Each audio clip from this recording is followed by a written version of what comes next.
ብዙሓትና ሓደ ግዜ ፐሲ ወይ ድማ ጋዝ የሸግረና እዩ ግን እቲ ጋዝ ካብ ዓቕሚ ንላዕሊ እንተበዚሑ ወይ ድማ ዘይተለመደ ሕማቕ ሽታ እንተሃልይዎ እዚ ናይ ተራ ምግቢ ፀገም ጥራሕ ዘይኮነስ ምልክት ናይ ጠላም ከብዲ ሕማም ወይ ድማ ሓደገኛ ባክተርያ ክኸውን ከም ዝኽእል ትፈልጡ ዶ?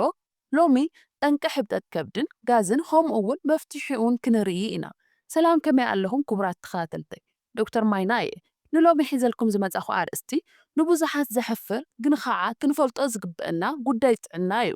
ንሱ ድማ ብዛዕባ ምብዛሕ ጋዝ ወይ ድማ ፈሲ እዩ። ጋዝ ስለምንታይ ይበዝሐና? ገሊኡ ጋዝ ድምፂ እምበር ሽታ ዘይብሉ፣ ገሊኡ ድማ ስለምንታይ ሕማቕ ሽታ ይህልዎ? እዞም ምግብታት ነዘውትር ዲና? ኩሉ መልሲ ኣብዛ ቪድዮ ኣሎ። ክሳብ መወዳእታ ሓቢርኩም ንጽንሑ። ቅድሚ ምጅማርና ላይክ ምግባር ኣይትረስዑ።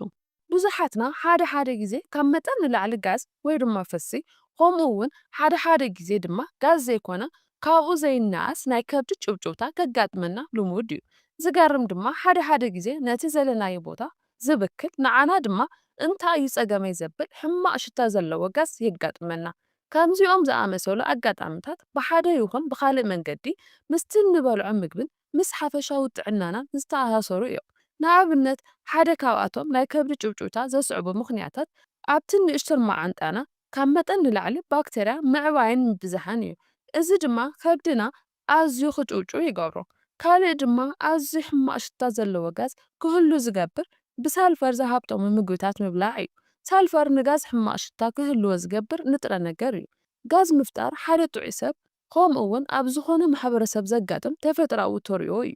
ሓደ ጥዑይ ሰብ ብዛዕባ ጋዝ ክጭነቕ ዘለዎ ብፍላይ መጠኑ ካብ ልሙድ ንላዕሊ እንተበዚሑ ሽትኡ ካብቲ ልሙድ ወፃኢ ኮይኑ ነቲ ከባቢ ዝብክል እንተኮይኑ ምስ ጥዕና ፀገም ክተኣሳሰር ስለ ዝኽእል እዩ። በዚ ግዜ እዚ ድማ ናብ ሓኪም ምኻድ ኣገዳሲ እዩ። ብተወሳኺ ልዑል ናይ ከብዲ መንፋሕትን ንምዕጋዝ ዘፀግም ሓያል ናይ ከብዲ ጭውጭውታን ምስ ዝተፈላለዩ ናይ ጥዕና ፀገማት ከም ቃፀሎ ጨጎራ፣ ናይ ከብዲ ድርቀት ከምኡ እውን ኣብ ውሽጢ ማዓንጣና ናይ ባክተርያ ምጥርቓም ዝኣመሰሉ ፀገማት ክተኣሳሰር ይኽእል እዩ። ስለዚ ኣድላይ ናይ ሕክምና ክትትል ምግባር ኣዝዩ ኣገዳሲ እዩ። ኣብዛ ቪድዮ ጋዝ ኣብ ሰውነትና ከመይ ከም ዝፍጠር ክንርኢ ኢና። ብተወሳኺ ድማ ኣብ መዓልቲ ካብ መጠን ንላዕሊ ጋዝ ንምንታይ ከም ዘጋጥም፣ ሽታ ዘለዎ ጋዝ ንምንታይ ከም ዝኸውን ምኽንያታቱን መፍትሒታቱን ክንድህስስ ኢና። ኣብ መወዳእታ ድማ ሓያል ናይ ከብዲ ጭውጭውታ ዘስዕቡ ምኽንያታትን መፍትሒታትን ክንርኢ ኢና። ክሳብ መወዳእታ እዚ ቪድዮ ሓቢርኩም ንጽንሑ። ከምቲ ልሙድ ነዛ ቪድዮ ክትርእዩ ከለኹም ላይክ ብምግባር ኣበረታትዑና። ንስኻትኩም እውን ብዛዕባ ጋዝ ዘጋጥመኩም ተመክሮ ኣብ ኮሜንት ክትገልጹና ንዕድም። ነዚ ቻናል ሓደሽቲ ዝኾንኩም ተኸታተልቲ ነዚ ቻናል ሰብስክራይብ ብምግባር ኣባላት ቤተሰብና ሁኑ። ሓደሽቲ ቪድዮታት ክንሰድድ ከለና ብኡ ክበጽሐኩም ናይ ደወል ምልክት ዝቐጡ። ጋዝ ኣብ መስርሕ ምሕቃቕ ምግቢ ኣብ ውሽጢ ማዓንጣና ዝፍጠር ናይ ተፈጥሮ ውፅኢት እዩ። መብዛሕትኡ ግዜ ጥዑይ ጋዝ ብዙሕ ሽታ የብሉ። ኣብ ውሽጡ ድማ ከም ናይትሮጅን፣ ኦክሲጅንን ካርቦን ዳይኦክሳይድን ዝኣመሰሉ ጋዛት ይሕዝ። ሓደ ግዜ ግና ብኣሰራርሓ ተሃዋስያን ወይ ድማ ባክተርያ ከም ሃይድሮጅን፣ ሚቴንን ሳልፈርን ዝኣመሰሉ ካልኦት ጋዛት ክፍጠሩ ይኽእሉ። ጥዑያት ሰባት ኣብ መዓልቲ ብማእኸላይ ካብ 10 ክሳብ 20 ግዜ ጋዝ የውፅኡ። እዚ መጠን እዚ ግና ከም ኣመጋግባና፣ ኣነባብራና ከምኡ እውን ምስ ጥዕና ኩነታትና ክፈላለ ይኽእል እዩ። ስለዚ ኣብ መዓልቲ ካብ 10 ክሳብ 20 ግዜ ጋዝ ምውፃእ ከም ጥዑይ ይቑፀር። መጠኑ ካብዚ ክውስኽን ክንክን ይኽእል እዩ። መጠኑ ክውስኽን ክንክን ከሎ ኩሉ ግዜ ናይ ጥዕና ፀገም ዘመልክት እኳ እንተዘይኮነ ብልዑል ደረጃ እንተተቐይሩ ወይ ምስ ካልኦት ምልክታት እንተመፅዩ ናይ ጥዕና ፀገም ከም ዘሎ ከመላኽት ይኽእል እዩ። ኣብ ሰውነትና ጋዝ ብዝተፈላለዩ መንገድታት ይፍጠር። ሓደ ካብኣቶም ብኣየር ምውሓጥ እዩ። ንኣብነት ምግቢ ክንበልዕ፣ ክንሰቲ፣ ክንዛረብ ወይ ማስቲካ ክንሓይክ ከለና ኣየር ናብ ከብድና ክኣቱ ይኽእል። እዚ ዝኣተወ ኣየር ሓደ ግዜ ብምትንፋስ ካብ ሰውነትና ይወፅእ። እቲ ዝተረፈ ግና ናብ ዓብዪ ማዓንጣና ብምኻድ ከም ጋዝ ይወፅእ። ካልኣይ ድማ ኣብ ውሽጢ ማዓንጣና ዝርከቡ ባክተርያ ነቲ ዘይተፈሓሰ ምግቢ ኣብ ዝበልዕሉ እዋን ፈርመንቴሽን ዝበሃል መስርሕ ብምፍጣር ጋዝ ከም ዝፍጠር ይገብሩ። ዝበልዕናዮ ምግቢ ኣብ ንእሽተን ማዓንጣ ተፋሒሱ ናብ ደምና ይኣቱ። እቲ ዘይተፈሓሰ ምግቢ ግና ናብ ዓብዪ ማዓንጣ ይሓልፍ።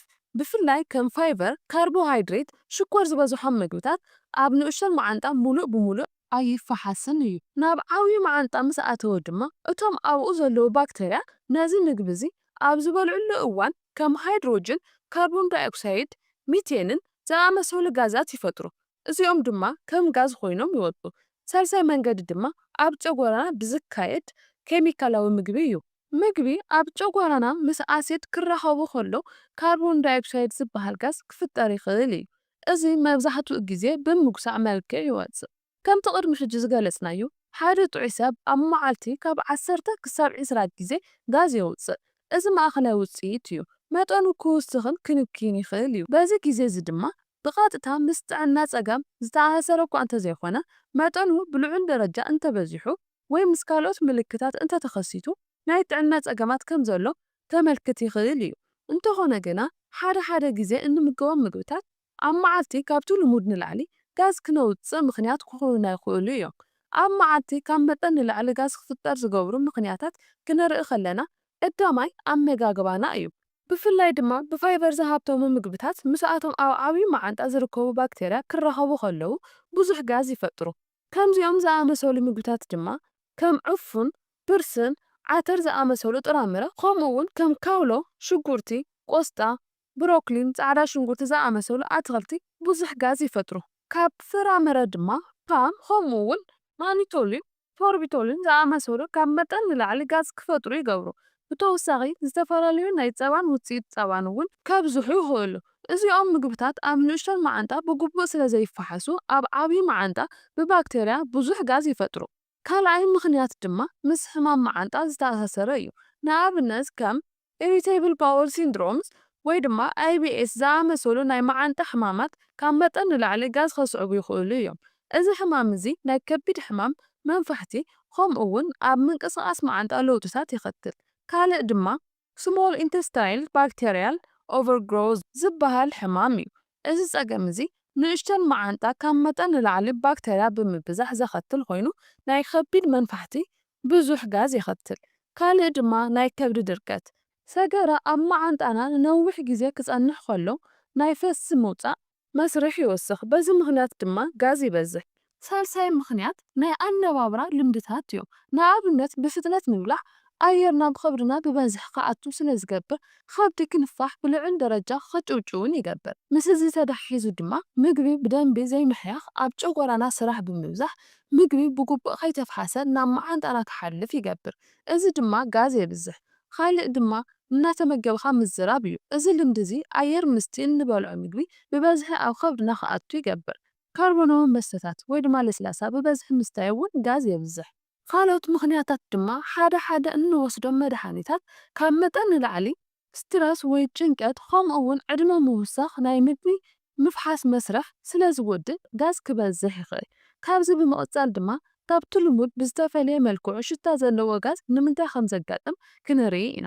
ብመሰረቱ ሽታ ዘለዎ ጋዝ ክፍጠር ምኽንያት ዝኸውን ብሳልፈር ዝሃብቶሙ ምግብታት ክንምገብ ከለና እዩ። ንኣብነት ከም እንቋቑሖ፣ ስጋ፣ ፀባን ናይ ፀባ ውፅኢታትን፣ ቆስጣ፣ ካውሎ፣ ሽጉርቲ፣ ጻዕዳ ሽጉርቲ ዝኣመሰሉ ምግብታት ብሳልፈር ዝሃብቶሙ ስለ ዝኾኑ ሓያል ሽታ ዘለዎ ጋዝ ክፈጥር ይገብሩ።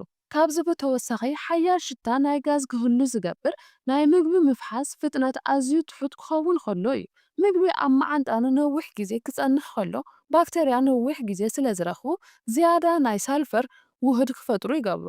እዚ ድማ ሓያል ሽታ ዘለዎ ጋዝ ክፍጠር ምኽንያት ይኸውን። ስለዚ ምስ እዚ ተዳሒዙ ድማ ናይ ከብዲ ድርቀት ነዚ ኩነታት ብምብኣስ ሓያል ሽታ ዘለዎ ጋዝ ክፍጠር ይገብሩ።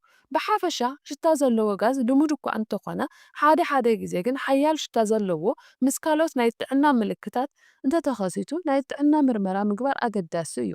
ካብዚ ብምቕፃል ብዛዕባ ሓያል ናይ ከብዲ ጭውጭውታ ክንርኢ ኢና። ሓያል ናይ ከብዲ ጭውጭውታ ኣብ ከባቢ ከብዲ ዝመልአ ዝተወጠረ ወይ ዝተነፍሐ ስምዒት ምስማዕ እዩ። እዚ ስምዒት እዚ ምስ ናይ ጋዝ ምውፃእ ስምዒት ናይ ከብዲ ሕማም ከምኡውን ምቾት ምጥፋእ ዝኣመሰሉ ስምዒታት ከስዕብ ይኽእል እዩ። ሓደ ግዜ ድማ ኣብዚ ልዑል ናይ ከብዲ ጭውጭውታ ምስ ድምፂ ጋዝ ክመሳሰል ይኽእል እዩ። እዚ ስምዒት እዚ እናበርትዐ ድምፁ ክስማዕ ከሎ ንምቁፅፃሩ ኣፀጋሚ ክኸውን ይኽእል እዩ። ከቢድ ብልዑል ደረጃ ምንጭውጫው ዝተፈላለዩ ምኽንያት ኣለዎ። ቀዳማይ ናይ ምግቢ ምፍሓስ ፀገማት እዩ። ብፍላይ ድማ ጉልተን ዝበዝሖም ምግብታት ከምኒ ስርናይ፣ ስገም፣ ዓረስ ወይ ድማ ፍንጻሕ ዝኣመሰሉ ናይ ከቢድ ጭውጭውታ ከስዕቡ ይኽእሉ እዮም። እዚ ጉልተን ዝተባህለ ፕሮቲን ንሓደ ሓደ ሰባት ስለ ዘይስማዕምዖም ሲሊያክ ዲዚዝ ዝበሃል ከቢድ ኣለርጂ ከስዕቦም ይኽእል እዩ። እዚ ድማ ንልዑል ናይ ከብዲ ጭውጭውታን መንፋሕትን የቃልዕ። ካልኣይ ናይ ኣመጋግባ ልምድታት እዮም። ብፍጥነት ምብላዕ ኣየር ናብ ከብድና ብበዝሒ ክኣቱ ስለ ዝገብሩ ከብዲ ክንፋሕን ብልዑል ደረጃ ክጭውጭውን ይገብር። ምስ ዝተዳሓይዙ ድማ ምግቢ ብደንቢ ዘይምሕያኽ ኣብ ጨጎራና ስራሕ ምብዛሕ ምግቢ ብግቡእ ከይተባሓሰ ናብ መዓንጣ ክሓልፍ ይገብር። እዚ ድማ ጋዝ የብዝሕ። ካልእ ድማ ዝተፈላለዩ ናይ ውሽጣዊ ደዌ ሕማማት እዮም። ንኣብነት ኣብ ውሽጢ ከብዲ ፈሳሲ ምጥርቃም ከምኡውን ናይ ጉበት ሕማም፣ ናይ ልቢ ድኻም ከምኡውን ካንሰር ናይ ከብዲ ጭውጭውታ ከስዕቡ ይኽእሉ እዮም። ናይ ከብዲ ብልዑል ደረጃ ምንጭውጫው ፀገም ምስ ካልኦት ምልክታት እንተዘይተኣሳሲሩ ባዕሉ ክሓዊ ይኽእል እዩ። እንተኾነ ግና እዞም ዝስዕቡ ምልክታት እንተጋጥም ናይ ሕክምና ሰብ ሞያ ምምኻር ኣገዳሲ እዩ። ካብዚኦም ምልክታት ውሽጢ ከቢድ ናይ ከብዲ ሕማም፣ ተውሳኽ ናይ ክብደት ምንካይ፣ ድኻም ወይ ናይ ምግቢ ድሌት ምጥፋእ፣ ናይ ትንፋስ ምፅባብ ዝኣመሰሉ ምልክታት እንተተኸሲቶም ናይ ሕክምና ክትትል ምግባር ኣዝዩ ኣገዳሲ እዩ። ንሎሚ ካብ ጋዝ ፀገማትን ናይ ከብዲ ጭውጭውታን ዝተኣሳሰሩ ሓበሬታታት ኣብዚ ንውድእ ኣለና። ኣብዛ ቪድዮ ብዙሕ ጥቕሚ ዘለዎ ሓበሬታ ከም ዝረኸብኩም ተስፋ ንገብር። እዛ ቪድዮ እንተጠቒማትኩም ናይ ላይክ ምልክት ብምስቃጥ ደገፎም ግለጹና። ካብዚኦም ሕማማት ዘለኩም ልምዲ ኣብ ኮሜንት ጸሓፉና። ነዚ ቻናል ሓደሽቲ ዝኾንኩም ተኸታተልቲ ነዚ ቻናል ሰብስክራይብ ብምግባር ናይ ቤተሰብና ኣካል ሁኑ። ሓደሽቲ ጥቕሚ ዘለዎም ናይ ጥዕና ቪድዮታት ክንሰድድ ከለና ብኡን ክበጽሐኩም ናይ ደወል ምልክት ጽቐጡ። ብኻልእ ቪድዮ ክሳዕ ንራኸብ ሰላም ጽንሖ።